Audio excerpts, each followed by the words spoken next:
Bangabandhu tunnel, জি হ্যাঁ, আমি আছি মালয়েশিয়াতে। তবে মালয়েশিয়ার ভিতরেই দেখলাম বঙ্গবন্ধু টানেল। যদিও এটা নাকি বাংলাদেশের থেকেও ছোট টানেল। তো আমি আসলে এটার নাম ঠিকভাবে দেখতে পারলাম না, কিন্তু আমার কাছে মনে হলো যে বঙ্গবন্ধু টানেলের থেকে এটা ছোট। তো আপনারা যারা আসলে এই জায়গাটাকে চিনেন তারা আমাকে কমেন্ট করে জানাবেন যে এই টানেলটার নামটা কি, আর আসলে মূলত এটা কি বঙ্গবন্ধু টানেলের থেকে ছোট কিনা।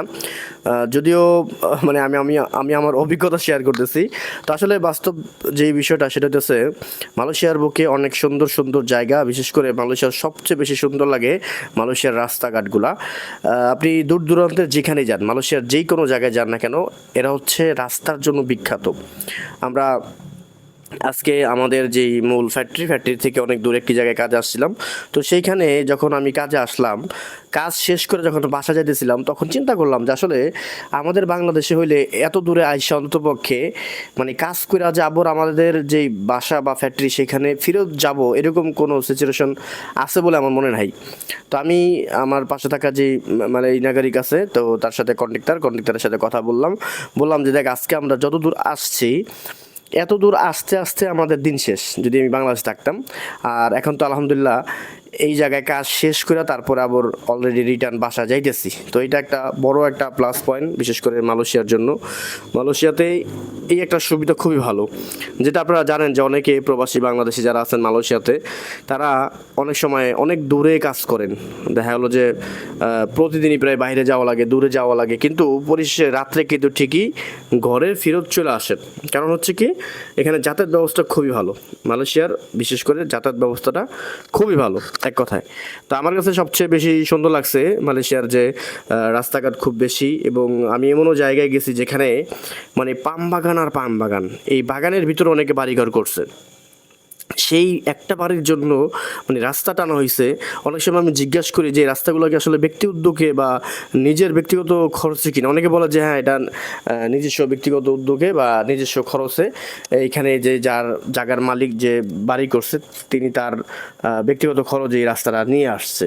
তো আমি বলছিলাম যে সরকার রাস্তা দেয় না, দেখ সরকার তো রাস্তা দিব, তবে এই ক্ষেত্রে আরও মানে একটু ঘনবসতি হয়ে দিব, কারণ এক দুজনের জন্য তো আর বিশাল বড় রাস্তা করা সম্ভব না। যদিও সেই পাম বাগানের ভিতরে বা বিভিন্ন বন জঙ্গলের ভিতরে যাদের ব্যক্তি মালিকানা জমি, তারা বাড়িঘর করলে অবশ্যই হয়তো একটু দুর্বল থাকে রাস্তাঘাট, কিন্তু আসলে রাস্তা আছে প্রচুর। কারেন্ট এবং রাস্তা এটা আমি দেখছি যে আসলে মানে মানে বিপুল আকারে আছে। হ্যাঁ, আমি আমার অভিজ্ঞতা থেকে আমি বলি যে আমার কাছে মনে হয় যে মালয়েশিয়া আসার পর আমি অন্ততপক্ষে একদিনও দেখি নাই যে কারেন্ট গিয়া রইছে, এরকম দেখি নাই। মানে কারেন্ট যদিও মাঝে মধ্যে দেখতাম যে দুই একবার হতেছে এই কারেন্ট তার এক সপ্তাহ আগেই মাইকিং করে গেছে যে কারেন্ট থাকবো না, কিন্তু যতক্ষণ না থাকার সেটা হচ্ছে একদম মানে মানে আমি কিভাবে বোঝাবো যে একদম যায় না বললেই চলে। ঠিক আছে, দেখেন রাস্তাঘাট কত সুন্দর করে সাজানো হয়েছে।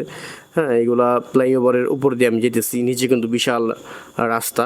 এটা হচ্ছে হাইওয়ে রোডের ভিতরে ঢুকলেও কিন্তু মানে তাদের যে ব্যয়বহুল খরচের যে হাইওয়ে রোড, এটা হচ্ছে খুব সুন্দর সুন্দর একটি জায়গা। আজকে আমার কাছে খুবই ভালো লাগছে আসলে বাইরে কাজে আসলে, যখন এরকম সুন্দর দৃশ্যগুলো দেখি মালয়েশিয়ার যে সৌন্দর্য, তখন নিজেকে মনে হয় যে না, আমি এটা বিদেশ আছি। হ্যাঁ, অনেক সময় আমরা যে জায়গায় কাজ করি সেই জায়গায় আসলে ওই রকম কিছু দেখানোর মতন আপনাদেরকে থাকে না। দেখেন আমি কিন্তু অনেক উঁচা আছি, আমি আমার মনে ম্যাক্সিমাম 10 তলার উপরে আছে। এই যে হাইওয়ে রোডটা দেখতেছেন, অন্তপক্ষে 10 তলার উপরে। আমার নিচে যে মানে বিল্ডিংগুলো আছে এগুলা অনেকটা, যেগুলো দোতলা তিনতলা এগুলো দেখাই যায় না। ঠিক আছে, আর যেগুলো বড় বিল্ডিং সেইগুলো আর বোঝা যায় যে না, আমি একটা উচ্চতায় আছি। 5-7 তলা ঢাইকে গেছে, আস্তে আস্তে নিচে দিয়ে নামতেছি। তো সব মিলে হইতেছে মানে আপনি যেখানেই যান না কেন মানে রাস্তা পাবেনই, সুন্দর সুন্দর রাস্তা পাবেনই। এটাই হচ্ছে মালয়েশিয়ার মূল মন্ত্র যদি আমি বলি। হ্যাঁ, মালয়েশিয়া উন্নত হওয়ার এই অন্যতম একটি কারণ, জায়গায় জায়গায় ভালো ভালো রাস্তা আছে।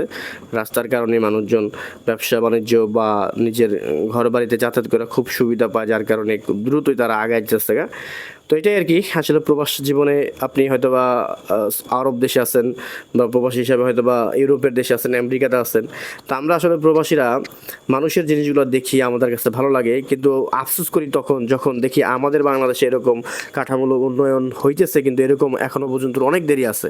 আমি যদি মালয়েশিয়ার সাথে কম্পেয়ার করি বাংলাদেশকে, তাহলে আমি মনে করি বাংলাদেশ মালয়েশিয়ার থেকে অন্ততপক্ষে 50 বছর পিছানো আছে।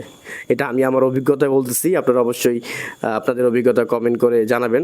এখন আস্তে আস্তে কিন্তু আমি নিচের দিকে নামতেছি, তো নিচের দিকে নামার কারণেই এখন কিন্তু আমার পাশে থাকা যেই বিল্ডিংগুলো আছে সেটা বোঝা যায় অনেকটা একতলা বা সমতলের দিকে চলে আসছি, যদিও সামনে হচ্ছে আমি সেই আন্ডারপাস, এই কারণেই।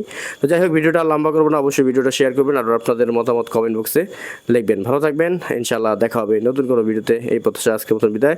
আল্লাহ হাফেজ, আসসালামু আলাইকুম।